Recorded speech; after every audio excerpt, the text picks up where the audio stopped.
My fiancé said, I need to find myself before the wedding. I'm moving back with my ex-boyfriend to clear my head.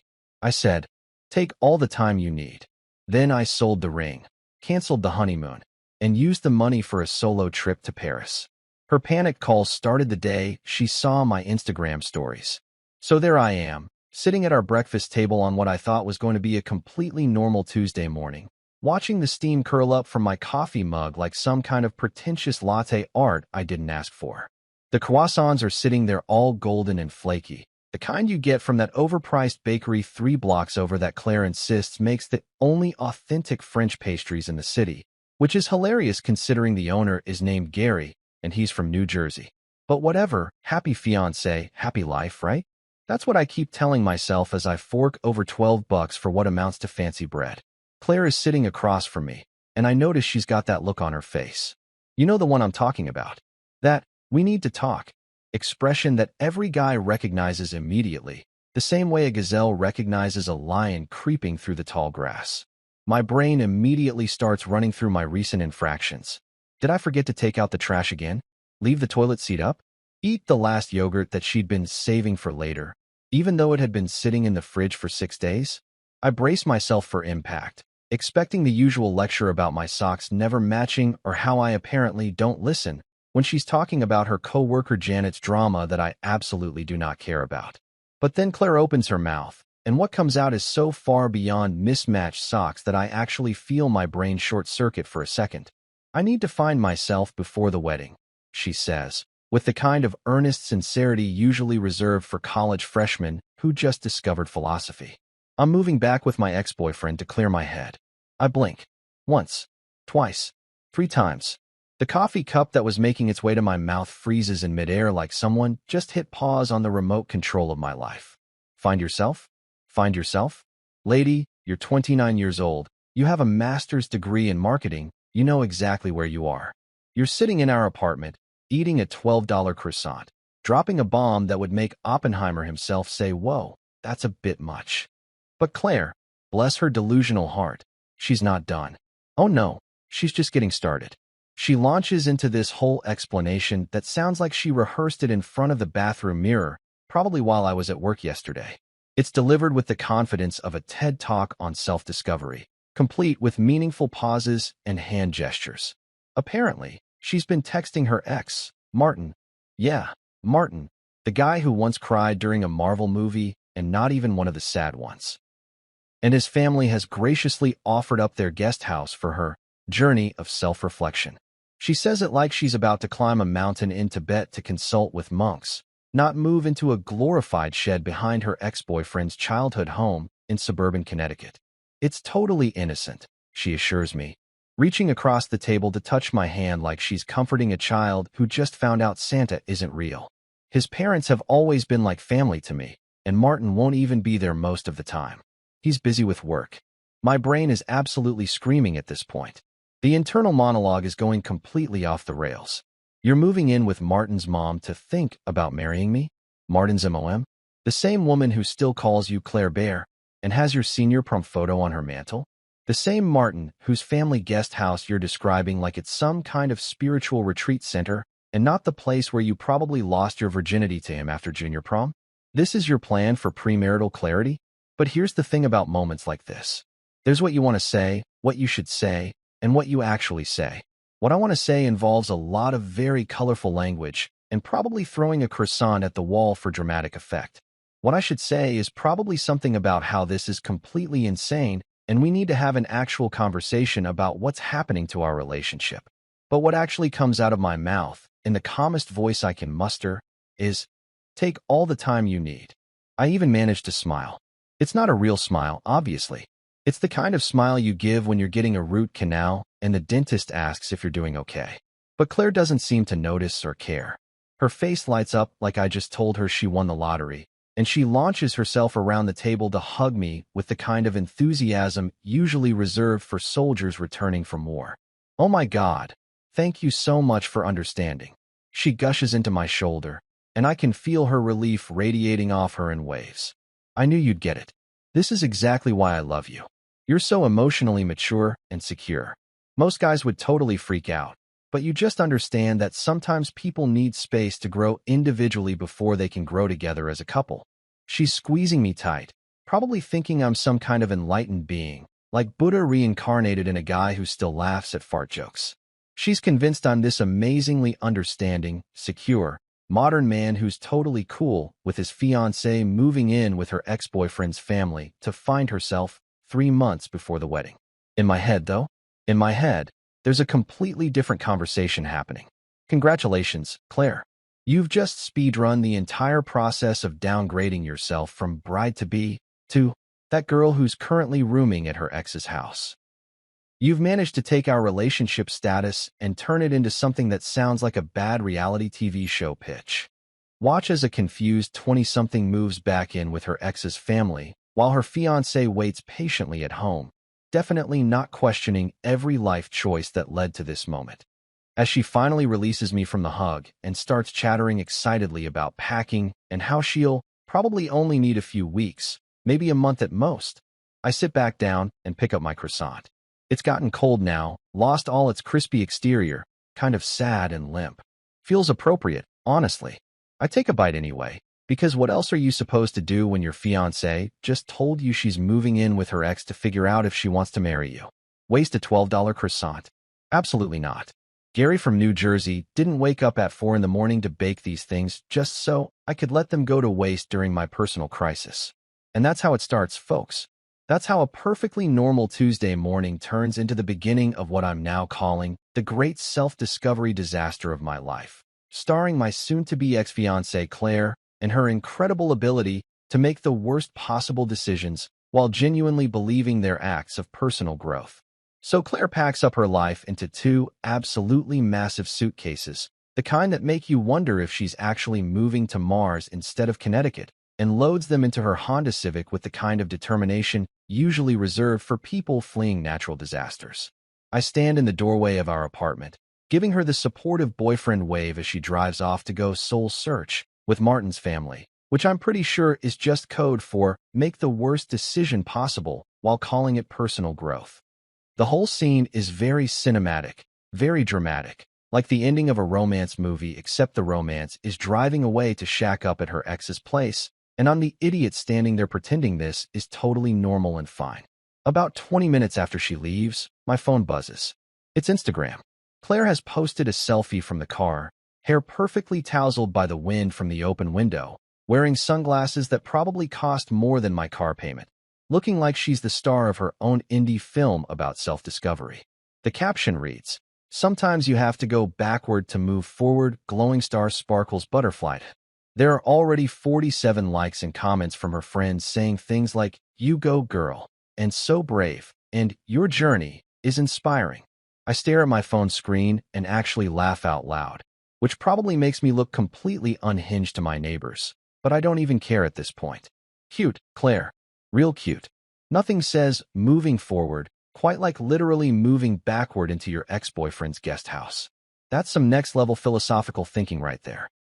I'm sure Socrates is somewhere doing backflips in his grave, absolutely thrilled that his legacy of critical thinking has led to this moment of profound wisdom. But here's where things get interesting. Here's where I stop being the understanding, emotionally mature, Buddhist monk version of myself and turn into something else entirely. I wait exactly 1 hour after she drives away, watching the clock like I'm about to execute a military operation, because that's exactly what this is about to become. I've transformed, ladies and gentlemen. I'm no longer the sad fiancé waving goodbye. I'm now what I like to call a calm assassin, and I've got a mission list that would make Jason Bourne nod with approval. Step 1, and this is crucial, the ring. That beautiful, sparkly, I make horrible financial decisions when I'm in love engagement ring. We're talking a 2.2-carat princess cut diamond that cost me $17,500. Let me repeat that number so it really sinks in. $17,500. That's a decent used car. That's a year of rent in some places. That's approximately 1,458 Chipotle burritos with guac, for those of you keeping track at home. I worked overtime for 6 months to save up for that ring, skipped vacations, brought lunch from home like some kind of responsible adult. Also, I could put a chunk of compressed carbon on Claire's finger that she could show off to her friends while they squealed about how he did so good. But here's the beautiful thing, the absolutely magnificent detail that makes this whole disaster slightly less painful. I'm still within the return policy. The jeweler has a 60-day satisfaction guarantee, and we're on day 53. I looked it up the second Claire's car turned the corner out of sight. Some people cope with heartbreak by eating ice cream and watching sad movies. I cope by checking return policies and fine print like I'm preparing for the bar exam. I grab my keys and drive straight to the jewelry store, this fancy place downtown with the kind of lighting that makes everything look like it belongs in a museum. The same store where I spent 3 hours agonizing over cuts and clarity and all that stuff that seemed so incredibly important when I thought I was buying a symbol of eternal love and not what would eventually become the most expensive temporary loan I've ever given someone. The manager, Gerald. Yeah, I remember his name because he spent 90 minutes with me explaining the difference between VS1 and VS2 clarity like it was a matter of life and death. He recognizes me immediately when I walk in. His face lights up with that salesperson enthusiasm, and he practically bounces over to greet me. Hey there, how's the wedding planning going? He asks, all chipper and smiley, probably already calculating his commission on the wedding bands I'm definitely not going to be buying.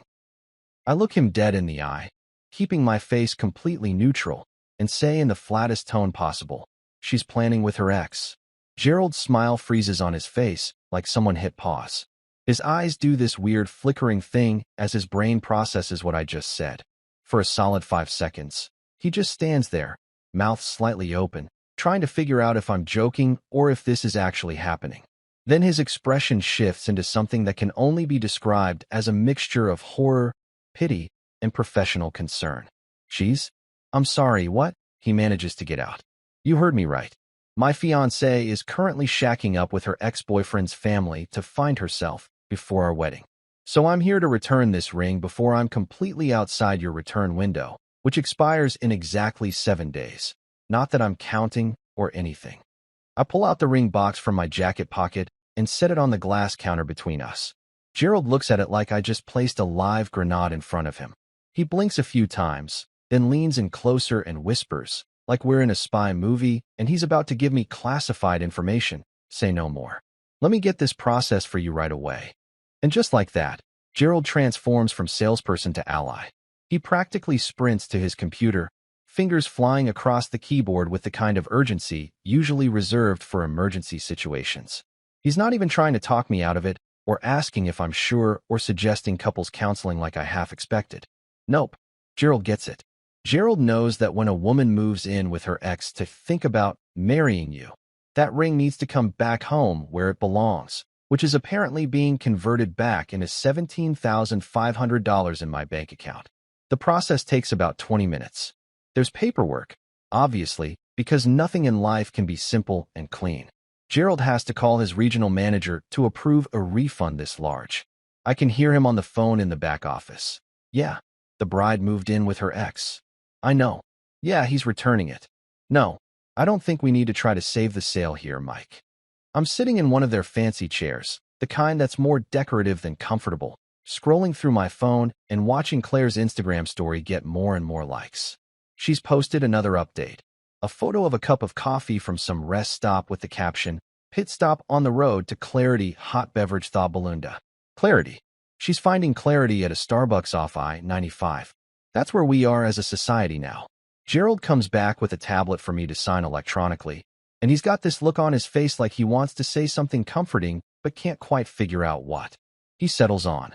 The refund will be in your account by Friday. And hey, man, there are plenty of fish in the sea. Fish who don't move in with their exes. I sign the digital paperwork, and I swear to God, the moment I hit that final submit button, I feel physically lighter. Like someone just removed a weighted blanket made of bad decisions and misplaced optimism from my shoulders. I stand up, shake Gerald's hand, and walk out of that jewelry store feeling like I just pulled off the heist of the century, except instead of stealing something, I'm taking back what was always mine. Boom. $17,500 back in my account by Friday. I just traded heartbreak for liquid assets, and honestly, best financial decision I've made all year. Riding the high from my successful ring return operation, I move on to phase 2 of what I'm now officially calling Operation Take My Life Back. And let me tell you, this next target is a big one. We're talking about the honeymoon, that romantic 2-week getaway to Greece that Claire spent approximately 6 months planning with the kind of meticulous attention to detail usually reserved for military invasions or heist movies. She had spreadsheets, people, color-coded spreadsheets with different tabs for accommodations, restaurants, beaches, historical sites, and romantic sunset spots. I'm talking pivot tables and conditional formatting. The woman went full Excel warrior on this trip. The total damage? $8,000. That's $4,000 from me, $4,000 from her, all paid up front because apparently that's how you get the best deals when booking international travel. We've got flights on a major airline, 5-star hotels in Santorini and Mykonos, a couple of those trendy boutique places that describe themselves as intimate, which just means small and overpriced, plus a bunch of prepaid tours and restaurant reservations at places where they don't even list prices on the menu because if you have to ask, you probably shouldn't be eating there. Now, the old me, the pre-Claire moved in with her ex-me, would probably just eat this cost, would chalk it up to the price of a failed relationship and move on, sadder but wiser and significantly poorer. But the new me? The calm assassin version who just scored a $17,000 refund? Oh, I'm going full forensic accountant on this situation. I'm reading fine print like it's the latest best-selling thriller novel. First stop, the airline. I call their customer service line and get connected to a representative named Deshawn, who sounds like he's having exactly as terrible a day as his job title would suggest. I can hear the soul-crushing exhaustion in his voice when he asks me, "How can I help you today?"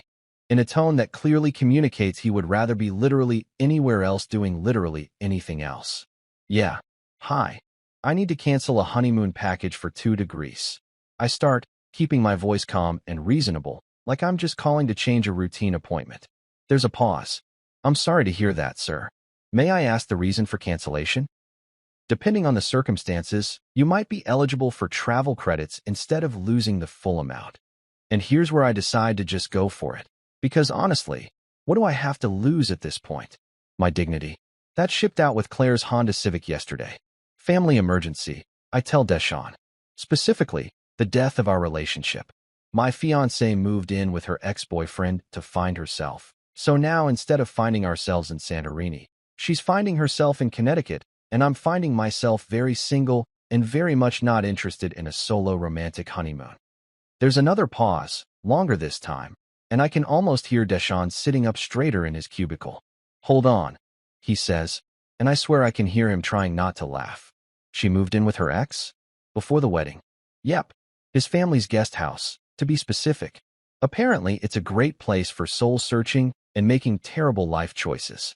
Man, Deshawn says, and all the corporate scripting just drops completely out of his voice.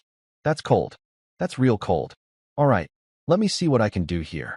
I hear typing, lots of clicking, some muttering under his breath.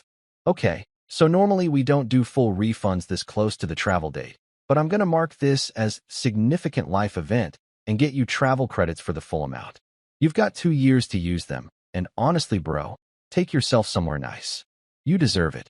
Deshawn, my man. Deshawn gets it. I thank him profusely, and he actually tells me stay strong out there before we hang up. I've now got $8,000 in airline credits burning a hole in my metaphorical pocket, and an idea is starting to form in my head. Next up, the hotels.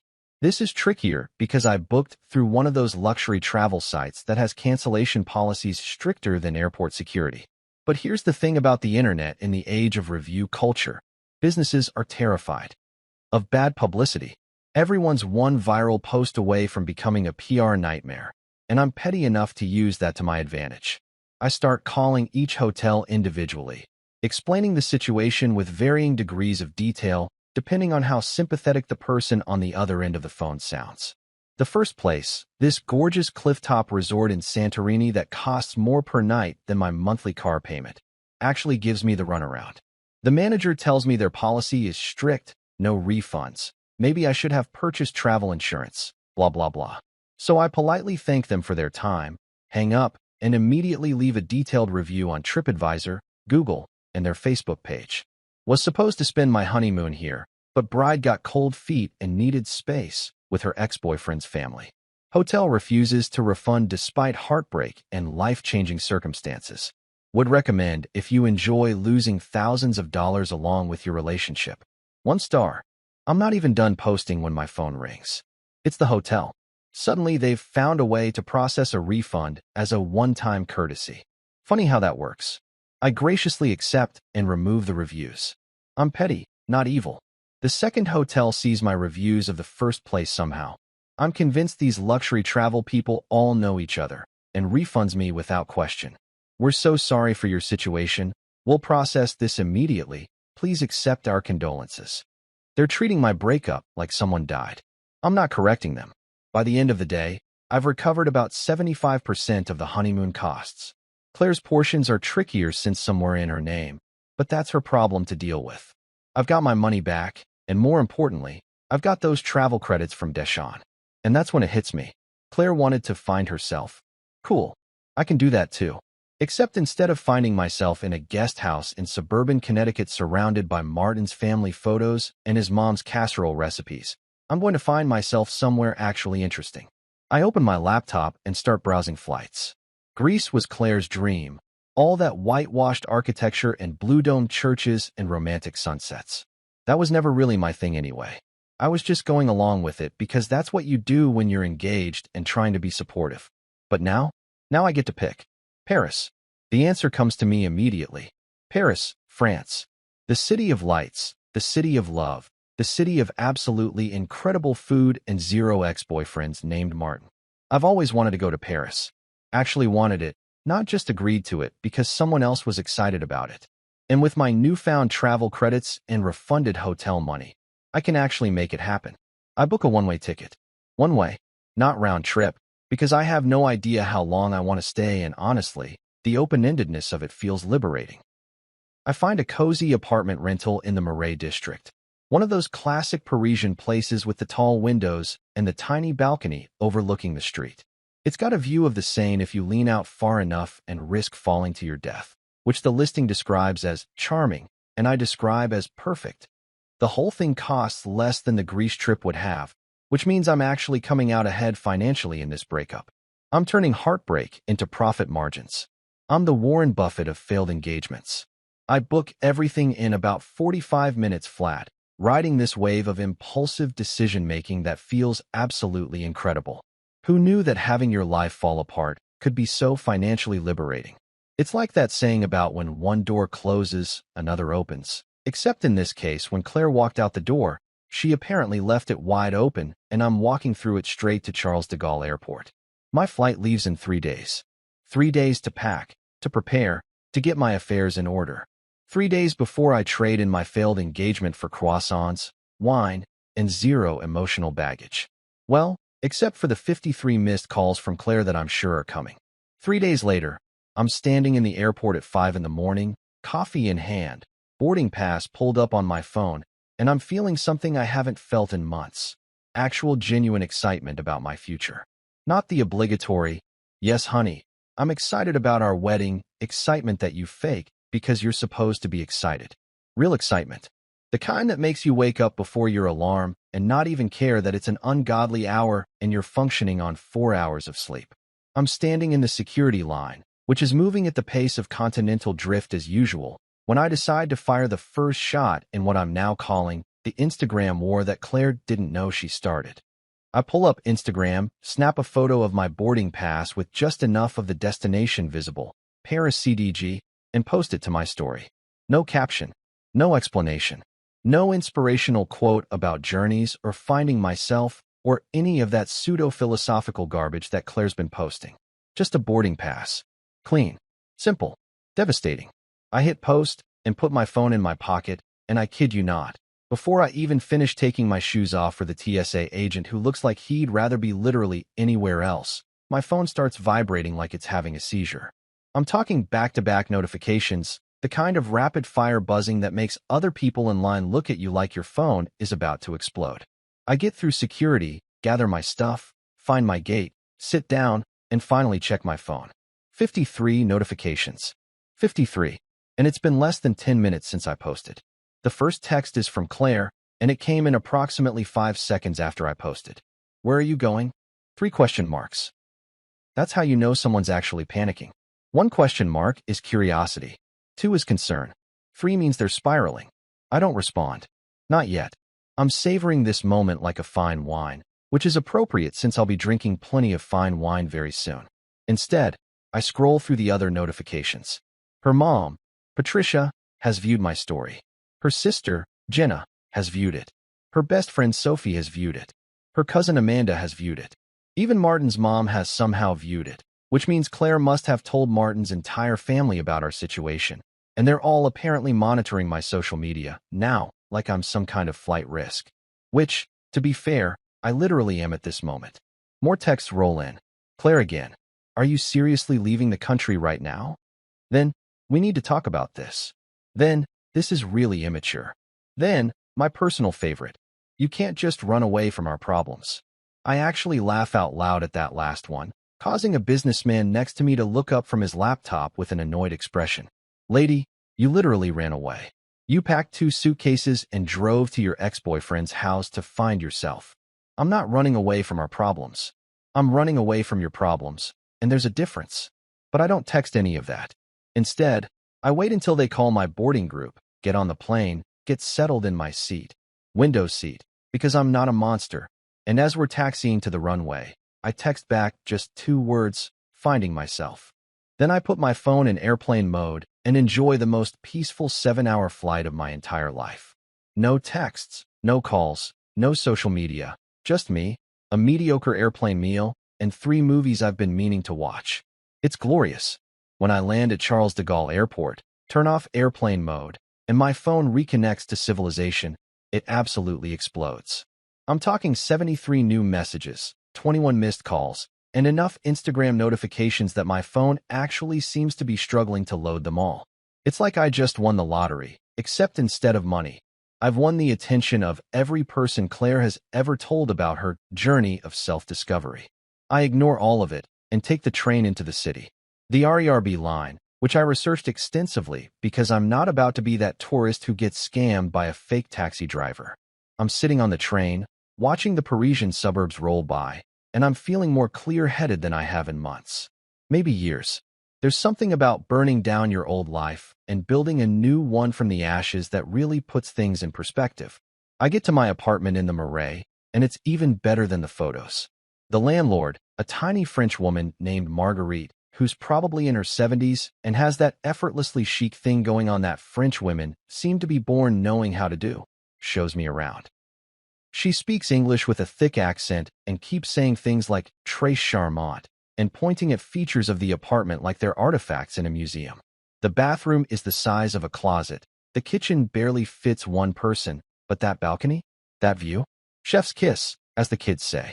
After Marguerite leaves, and I've unpacked my single suitcase, because unlike Claire, I don't need 2 massive pieces of luggage to find myself, I step out onto the balcony.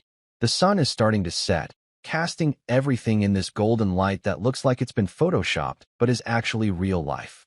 I can see the Seine in the distance, the rooftops of Paris stretching out in every direction, and I realize this is the first moment in 3 months where I'm not thinking about the wedding, or Claire, or Martin, or any of it. So I do what any self-respecting millennial does in a moment of personal triumph. I take a photo. I set up my phone on the balcony railing, set the timer, and pose with a glass of red wine I bought from the little shop downstairs. The Eiffel Tower is visible in the background, just barely, like it's photobombing my moment of zen. The lighting is perfect. I look happy, genuinely happy, not the fake smile I've been wearing for months. I post it to Instagram with a simple caption, healing in 4K. No explanation, no context, just me living my best life in Paris while Claire is presumably still in Connecticut trying to find herself in Martin's mom's guest house. I hit post and watch the likes start rolling in immediately. My college roommate. King behavior crown my sister. That's my brother. My best friend Mike. Bro, you didn't tell me you were going to Paris. I would have come with. Random acquaintances who I haven't spoken to in years, but who apparently love drama. Living your best life. But the real notifications start coming in about 30 seconds later. Claire has viewed my story. Then she's typing. Then she stops. Then she's typing again. My phone actually shows me the bubble 3 separate times before a message finally comes through. Paris? You went to Paris? Without telling me. Without telling you? Claire, you moved in with your ex without discussing it like a rational adult. You posted cryptic Instagram captions about going backward to move forward. You've been soul-searching for 4 days at Martin's house.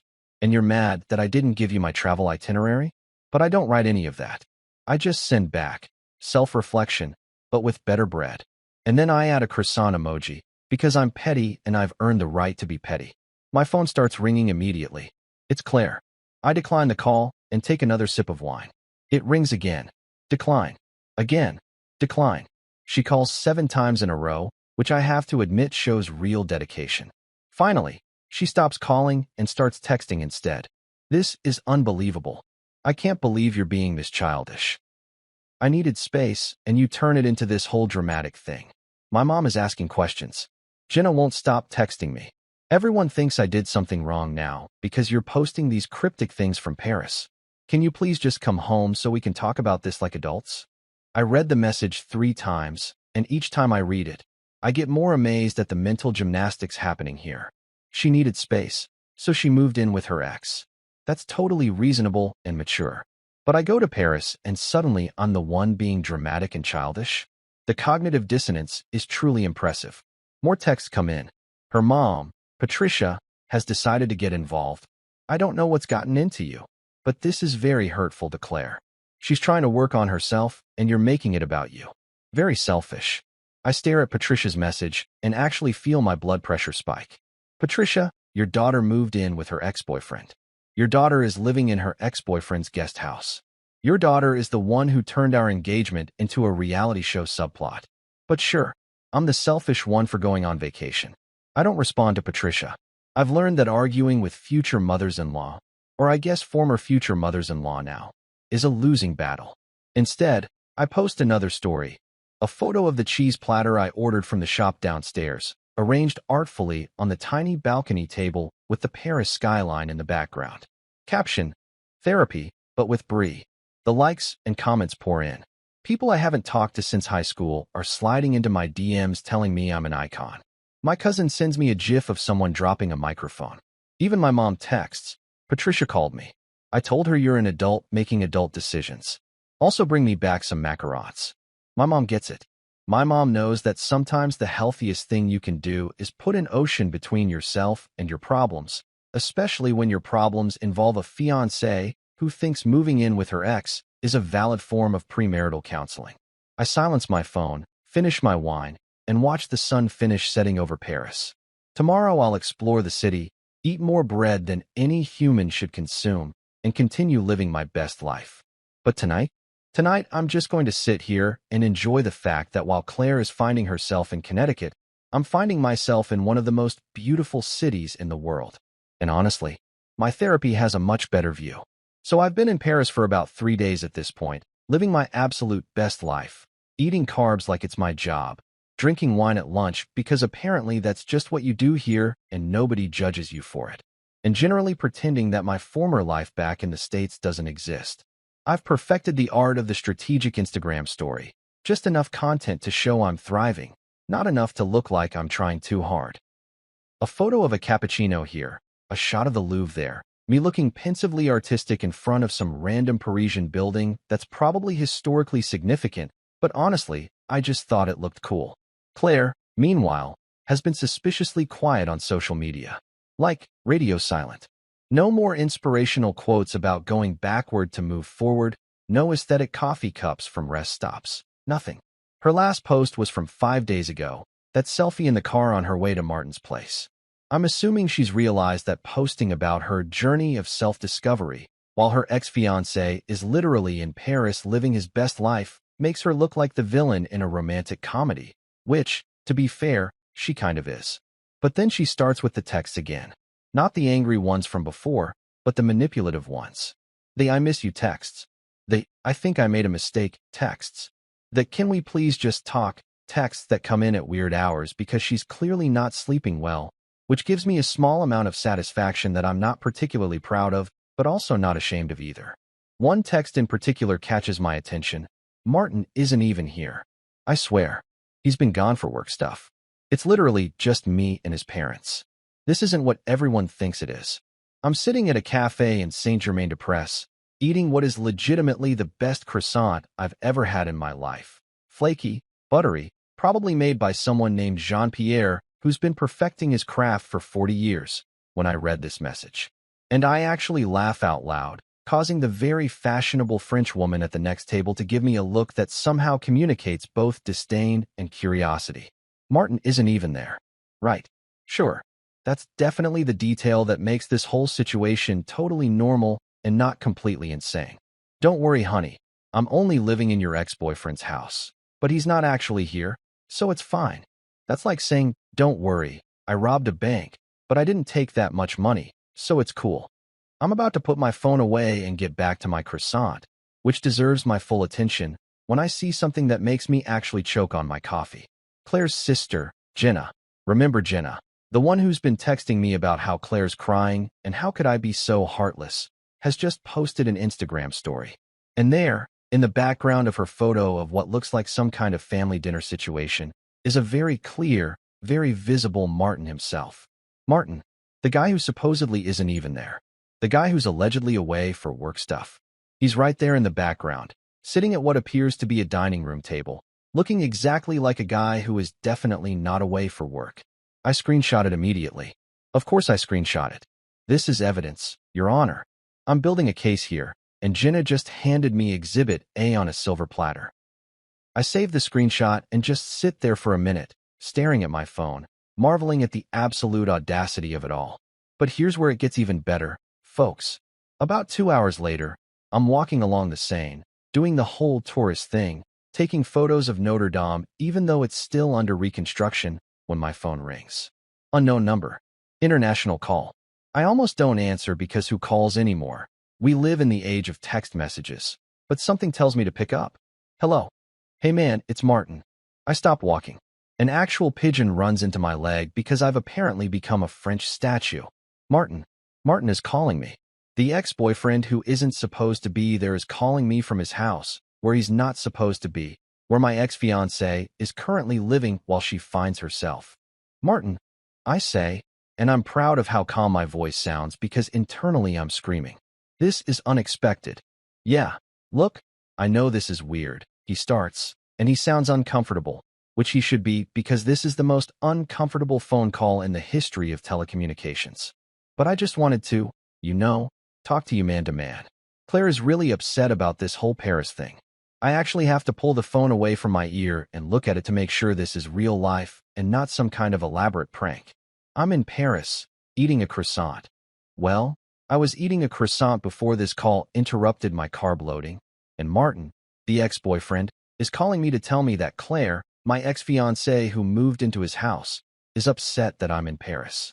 I'm sorry, I say, but did you just call me to tell me that my ex-fiancée, who is currently living in your house, is upset that I went on vacation?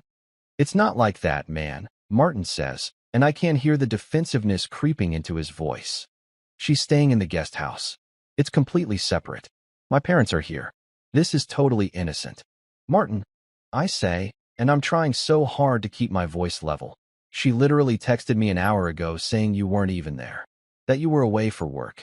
But I just saw a photo where you're very clearly there, sitting at what I assume is your parents' dining room table. So which is it? There's a pause. A long pause. The kind of pause that in movies means someone just realized they've been caught in a lie. I can practically hear Martin's brain scrambling to come up with an explanation. I just got back, he finally says. I was away, but I came back today. For dinner. It's my mom's birthday. How convenient, I reply. And you're calling me because? Because Claire is crying, okay? She's been crying for like 3 days straight. She really cares about you, man. She made a mistake, she knows that, but you're not even giving her a chance to fix it. You just took off to Paris like some kind of. He trails off, clearly trying to think of something that doesn't make him sound like a complete hypocrite. Like some kind of what, Martin? Say it. Like some kind of guy whose fiancée moved in with her ex-boyfriend and is now surprised that he's not waiting around to see how that works out. She just needs space, Martin says, and the irony of him saying this to me is so thick you could cut it with a knife. She's working through some stuff. I actually laugh. I can't help it.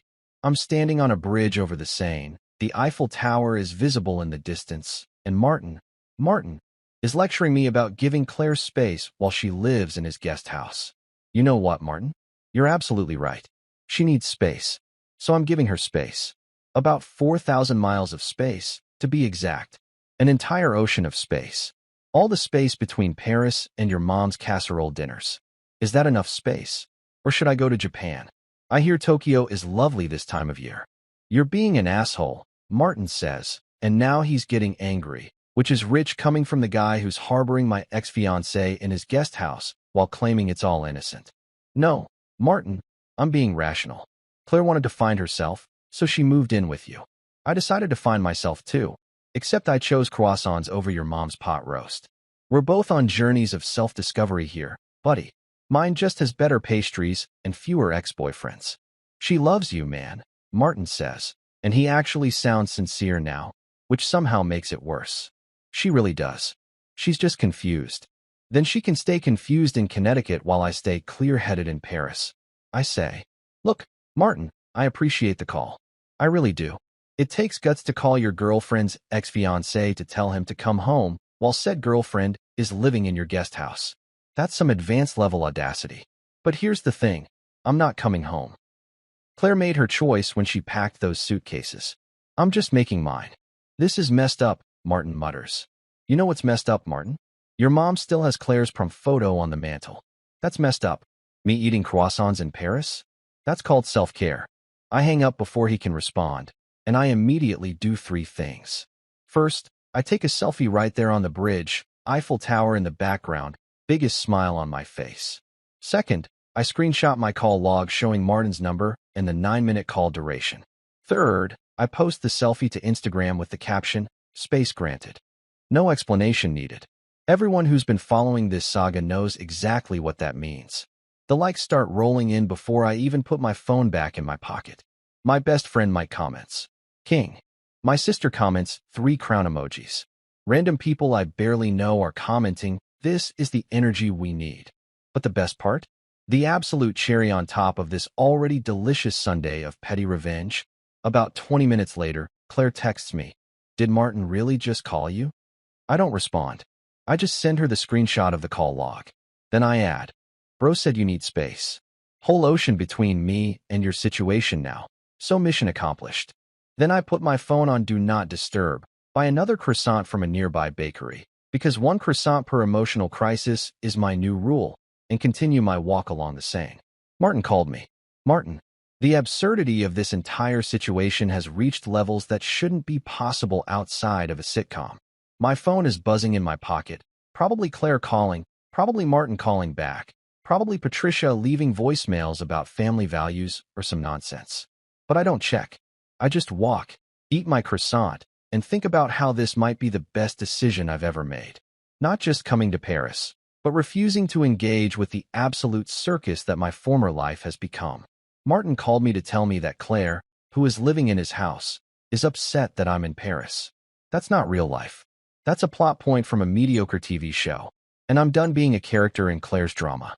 I'm writing my own story now, and it takes place in Paris, and the only drama involves deciding which cafe has the best espresso. So I'm having what I can only describe as a genuinely perfect day in Paris. I've spent the morning at the Louvre pretending to understand art, eaten lunch at a bistro where the waiter was aggressively French and acted personally offended that I don't speak the language fluently. And now I'm sitting at a cafe in Montmartre watching street artists paint tourists who will definitely regret paying €50 for a caricature that makes them look like melted wax figures. Life is good. Life is simple.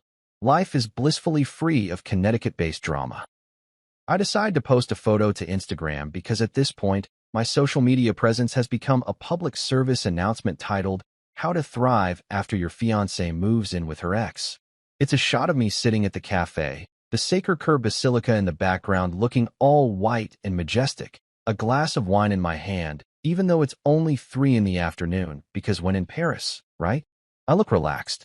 I look happy. I look like a man who is absolutely not thinking about his ex-fiancé's poor life choices. I caption it, "Sometimes the best therapy is a new perspective. Tokyo Tower sparkles, with the Eiffel Tower emoji, even though the Eiffel Tower isn't actually in this photo, but it's the principle of the thing. Post it, put my phone down, take a sip of wine, and enjoy approximately 45 seconds of peace before my phone starts vibrating like it's possessed. The likes are rolling in as usual. My college friends are being supportive. Random acquaintances are living vicariously through my European escape. My sister sends me a text that just says, yes, in all caps. Normal stuff. But then I see it. A comment. Not just any comment, but a comment from Patricia herself. Claire's mom. My former future mother-in-law who already doesn't like me and is apparently about to make that very, very public. The comment reads, "This is childish. Claire is working on herself while you play games." I stare at my phone. I read it again, then a third time, just to make sure I'm not hallucinating from too much French wine and not enough sleep. Patricia, a 56-year-old woman who posts minion memes on Facebook and still uses LOL in actual conversation, just publicly called me out on Instagram. She commented on my post, where all my friends and family and random followers can see it, calling me childish for being in Paris while her daughter is working on herself in her ex-boyfriend's guest house. The audacity, the absolute, unmitigated audacity of this woman. Here's the thing about being publicly called out on social media. You have two choices. You can take the high road, ignore it, be the bigger person, all that mature adult stuff that people are always recommending but nobody actually wants to do. Or you can go nuclear. And let me tell you, after dealing with Claire's manipulation, Martin's phone call, and now Patricia's public shade, I'm feeling very nuclear. I take another sip of wine for courage, crack my knuckles like I'm about to enter a boxing ring, and start typing my response. You're right, Patricia. She needed space. I'm giving her the whole of Paris. Baguette bread. I add the baguette emoji because if you're going to be petty, you might as well be petty with proper French symbolism. I hit post and watch the magic happen. Within 30 seconds, people start liking my comment. Within a minute, there are replies. My best friend Mike. Patricia got served. My cousin Jessica. Skull, skull, skull, which I think means she's dying laughing, but honestly I can never keep up with what emojis mean anymore. My college roommate Dave. My man woke up and chose violence. But the real responses start coming from people I don't even know that well. Claire's college friend Melissa, who I've met maybe twice. Wait, Claire moved in with her ex. Someone named Brad who I think went to high school with Claire. Hold up, she's staying with Martin? That Martin. My own Aunt Carol, who's never commented on anything I've posted before. Good for you, sweetie. Patricia, your daughter made her bed. The comments section is turning into a full-blown spectator sport. People are asking questions. People are taking sides. People are sharing popcorn emojis because apparently my life has become entertainment for the masses. And Patricia? Patricia is watching her attempt to shame me publicly backfire in real time. More comments keep rolling in. My sister weighs in with, Patricia, maybe focus on why your daughter moved in with her ex instead of criticizing someone on vacation. Savage. I didn't even ask her to defend me. She just showed up swinging. That's family right there. Someone else comments, imagine calling someone childish for going to Paris while your daughter is literally living with her ex-boyfriend. The math ain't matting. That gets 43 likes in under 5 minutes. Another comment, Claire working on herself at her ex's house is wild. This man deserves every croissant in France. 37 likes. I'm watching this unfold in real time, and it's like watching a car crash in slow motion. Except the car is Patricia's attempt to make me look bad, and the crash is it exploding spectacularly in her face. I should probably feel bad about this. I should probably be the bigger person and delete my response, let it go, move on with my life. But you know what? I don't feel bad. Not even a little bit. Patricia wanted to make this public, so now it's public. I scroll through more comments and find one from Claire's other friend, Sophie. You remember Sophie, the one who sent me that essay about toxic masculinity a few days ago and then blocked me. Well, apparently she unblocked me just to leave this gem. Some of us are trying to heal and grow, and you're making it about you as usual. This is exactly why Claire needed space. Oh, Sophie. Sweet, misguided Sophie who thinks she understands the situation because Claire probably fed her some heavily edited version of events that makes it sound like I'm the villain. I almost feel bad for Sophie. Almost. But not quite bad enough to not respond. I reply to Sophie's comment. Sophie, I spent 6 months working overtime to buy an engagement ring for someone who moved in with her ex.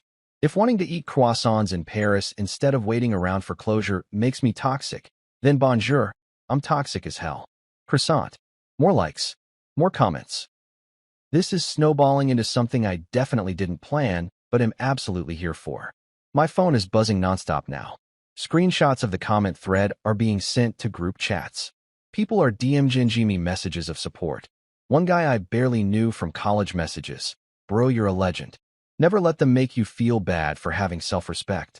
But here's where it gets really interesting. About 15 minutes into this comment section war, Patricia's original comment disappears. Just vanishes. Deleted. Gone. But of course, the internet is forever, and about 40 people have already screenshotted. My sister texts me. Patricia deleted her comment, LMYOO, she can't handle the heat. I check back on the post, and sure enough, Patricia's comment calling me childish is gone. But all the replies to it are still there, floating in the comments section like orphaned children, which makes it even more obvious that she said something and then chickened out. My reply about giving her the whole of Paris? Still there. All the comments dragging her and supporting me? Still there. Just her original shade is missing. The deletion makes it worse, honestly. If she'd left it up, she could at least claim she stands by her words. But deleting it? That's admitting defeat.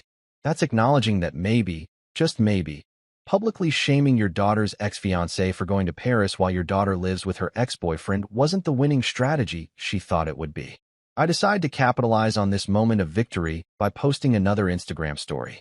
It's a photo of a cheese platter I ordered from the cafe, featuring what I'm pretty sure is at least 7 different types of cheese that I can't pronounce, but all taste incredible. The caption, therapy, but with brie. Simple, elegant, petty, perfect. The story gets more views than any post I've ever made. People are watching my Instagram now like it's a Netflix series, and they're waiting for the next episode. The DMs start flooding in. Friends I haven't talked to in years are reaching out to tell me they're following the saga. My coworker Brian messages, "Dude, everyone at the office is talking about this. You're famous. Also, can you bring back some of that cheese?" Even my mom gets in on it. She comments on my cheese post. "That's my son." Also, Patricia tried to call me to complain, and I didn't answer. "Love you, sweetheart. Enjoy the cheese." MOM. My mom is out here supporting my petty Paris adventure and dodging Patricia's calls. I have the best mom in the world. But the absolute best part of this entire day happens about an hour after Patricia deletes her comment. My phone rings, and it's a number I don't recognize, but it's got a Connecticut area code. I answer it, and it's Patricia herself, calling me directly. "Hello," I say, trying to sound casual, like I didn't just watch her get absolutely roasted in a public comment section. "That was very disrespectful," Patricia says immediately. No hello, no greeting, just straight into the accusation. "You made me look bad in front of everyone." I actually have to bite my tongue to keep from laughing. "Patricia, with all due respect, you commented on my post calling me childish. You made yourself look bad." I just responded, "You could have been the bigger person," she huffs.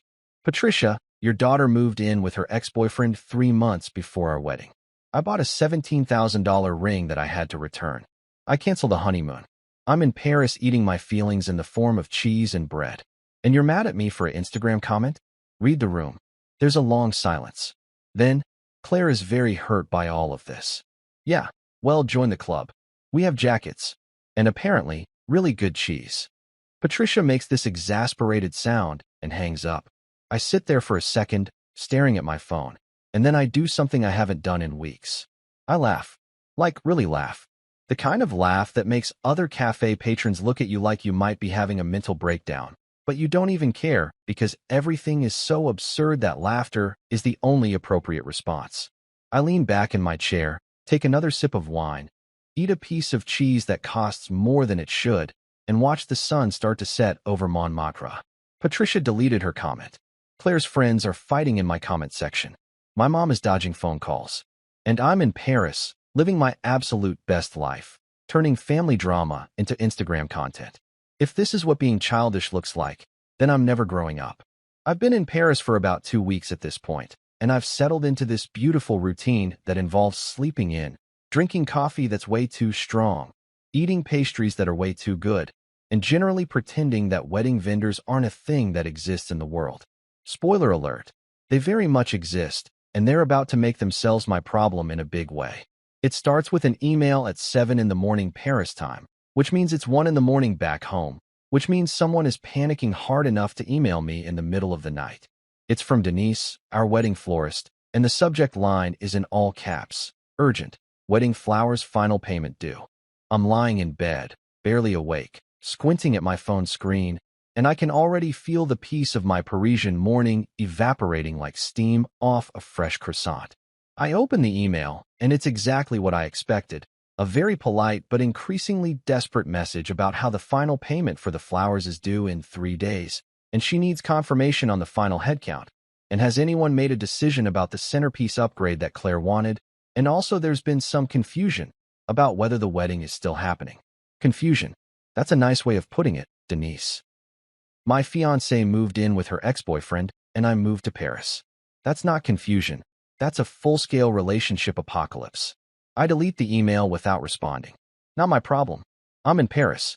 Denise can take it up with Claire, who is presumably still finding herself in Martin's guest house, which I'm now calling the soul-searching shed in my head because it sounds more ridiculous. But Denise isn't the only vendor who's decided that today is panic about the wedding day.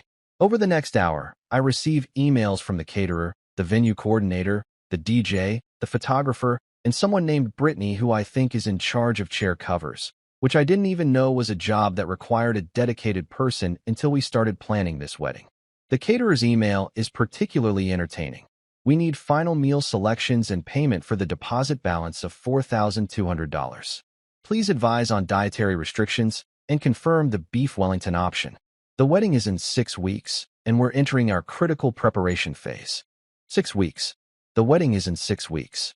Or it was supposed to be, back when I thought I was marrying someone who wouldn't move in with her ex as a form of premarital preparation. I'm reading this email while eating a chocolate croissant, and I have to say, the chocolate croissant is significantly more satisfying than the beef Wellington ever would have been. The venue coordinator is even more stressed. We haven't received your signed contract amendments, and the final payment of $3,800 is overdue. We have other couples interested in your date if you need to cancel. Please respond ASAP as we need to finalize our schedule. Oh, they have other couples interested. Good. I hope those couples are more functional than we were. I hope they don't involve anyone named Martin or any ghost houses in Connecticut. I hope they live happily ever after and never have to return a $17,000 ring. I'm debating whether to respond to any of these emails when my phone actually rings. It's a US number I don't recognize, but given the vendor email avalanche I'm experiencing, she sent me this long, rambling message about how she acted impulsively and got caught up in nostalgia and realizes now that what we have is real and what she had with Martin was just history. It's like reading someone's therapy session transcript, except I'm not her therapist, and I definitely didn't sign up for this. The best part is the last paragraph. I know I hurt you. I know I messed up. But we can fix this. We can still have our wedding. The vendors can wait. We can push the date back a few months, go to couples counseling, work through this. I love you. I choose you. Please just come home so we can talk. I read this email 3 times, sitting at a cafe near the Luxembourg Gardens, watching Parisian kids play with those little wooden sailboats in the fountain. And you know what I feel? Nothing. Not anger, not sadness, not even satisfaction. Just this weird sense of clarity that I haven't felt in months. I take a sip of my espresso and start typing my response. Claire, I'm not angry. I'm in Paris. You wanted to find yourself with Martin. I'm finding myself with croissants. Call it even. The vendors are panicking because there's no wedding to plan anymore. You can't move forward without me because I'm not moving forward with this. You wanted space to figure out if you wanted to marry me. The answer should have been obvious without needing to move in with your ex. The fact that it wasn't tells me everything I need to know. I hope you find what you're looking for. I really do. But you're not going to find it with me, and you're definitely not going to find it in Martin's guest house. Maybe try looking somewhere that doesn't involve an ex-boyfriend. Take care of yourself. Cancel the vendors. We're done.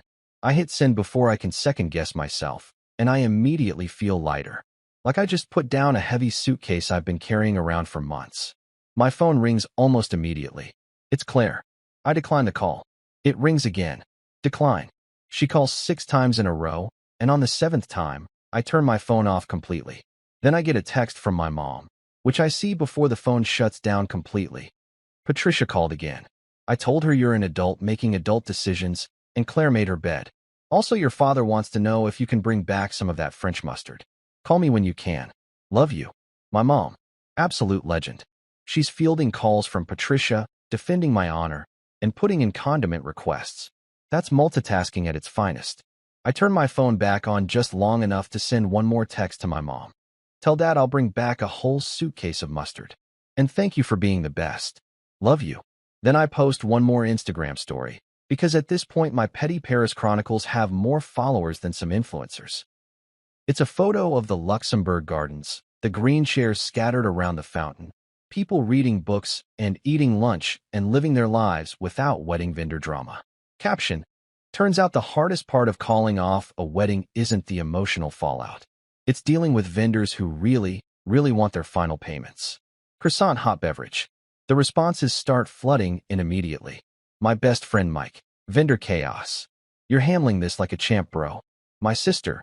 Claire really thought you'd come running back, lol. Someone named Ashley who I'm pretty sure I went to middle school with. This is better than reality TV.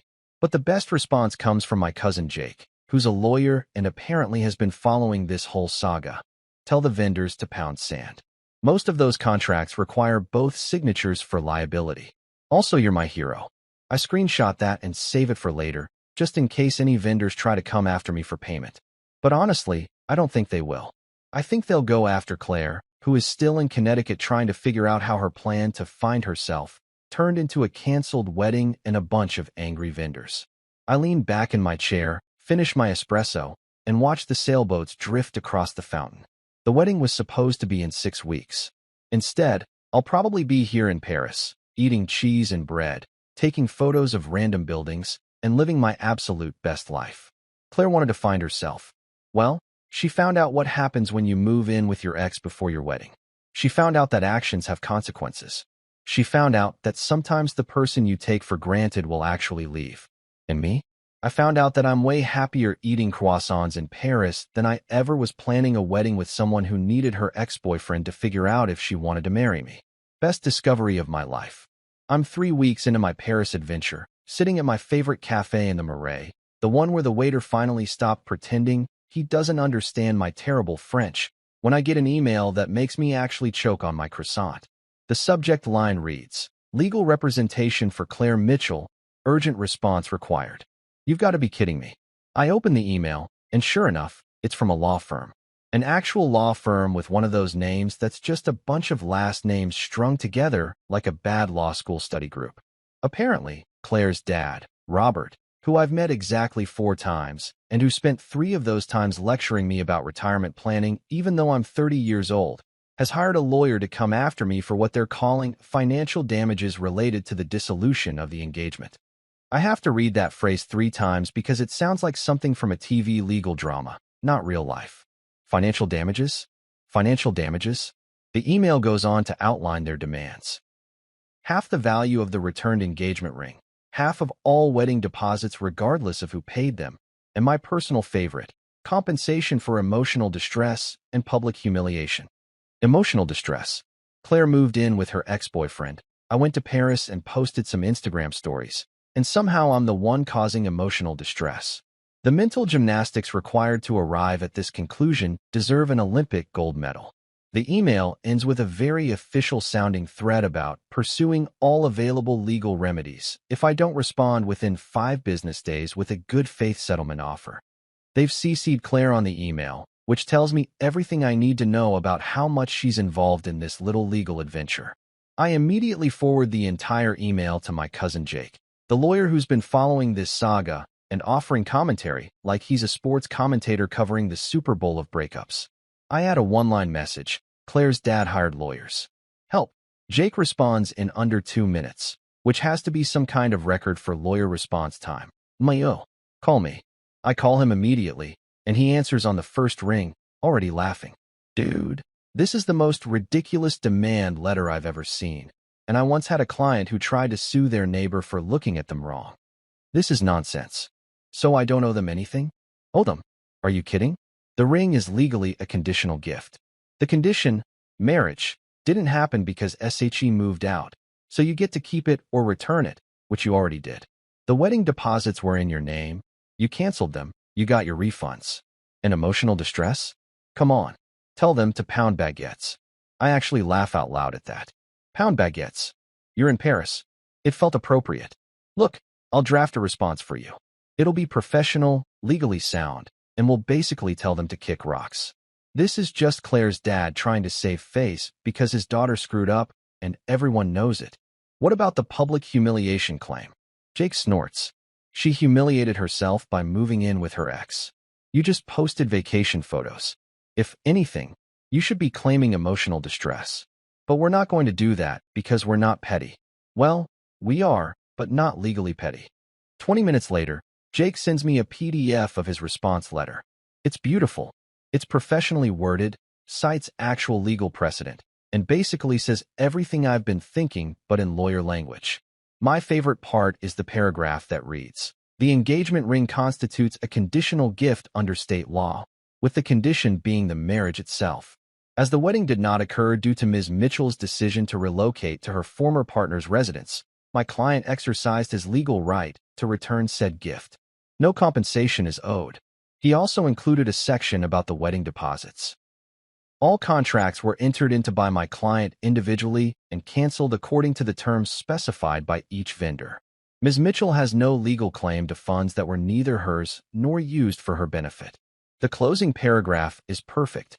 Any further harassment or baseless legal threats will be documented and may result in counterclaims.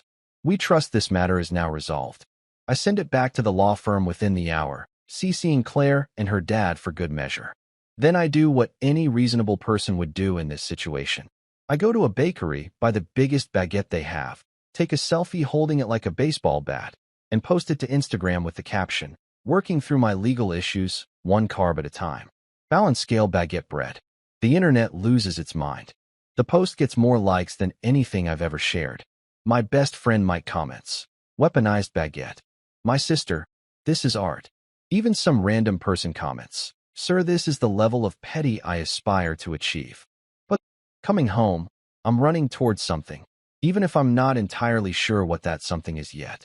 I land at JFK, take the world's longest Uber ride back to my apartment because apparently there was a 3-car pileup on the highway and the universe decided I needed more time to contemplate my life choices. When we finally pull up to my building, it's late afternoon. The sun is doing that golden hour thing that makes everything look like it belongs in a movie, and sitting on the steps leading up to my apartment is Claire. She looks terrible, and I don't mean that in a petty way. She genuinely looks like she hasn't slept in days.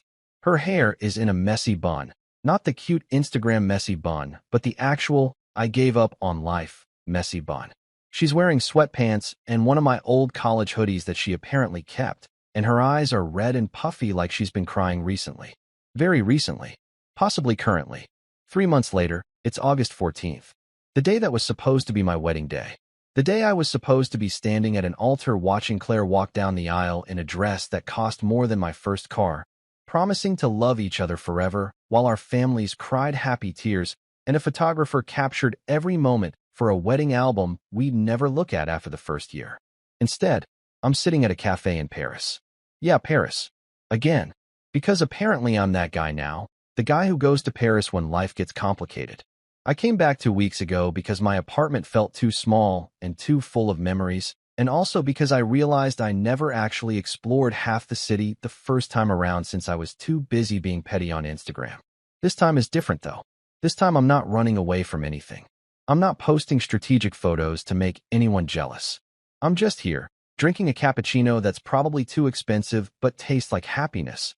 Eating a croissant that's definitely too buttery, but I've stopped caring about things like cholesterol and reasonable portion sizes. My phone buzzes. It's a text from my sister. Today was supposed to be the big day. How you holding up? I look at my phone, then at the Eiffel Tower visible in the distance, then at my croissant. I type back, dodged a bullet. Caught a view instead. She sends back 3 laughing emojis and a crown. My sister gets it. But then another text comes through. This one from a number I don't have saved, but recognize immediately. It's Claire.